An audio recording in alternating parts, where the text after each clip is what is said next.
ดีตหลังยังฟังแน่นสองเฮาเคยเป็นแฟ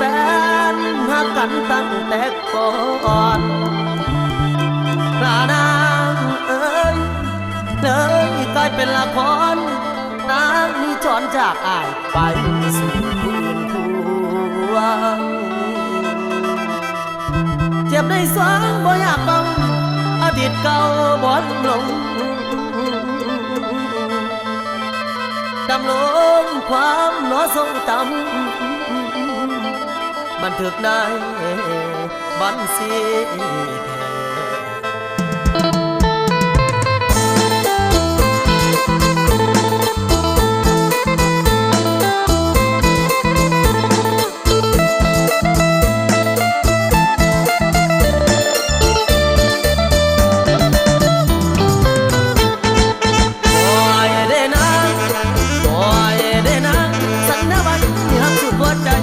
ีไผเขา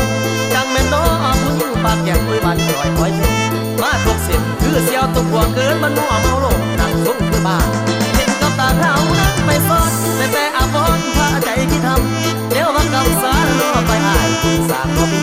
ตั้งแต่กี้แยกแบ่งเป็นสองหากบ่เคยสมบอกห้องคำจนเงินคำ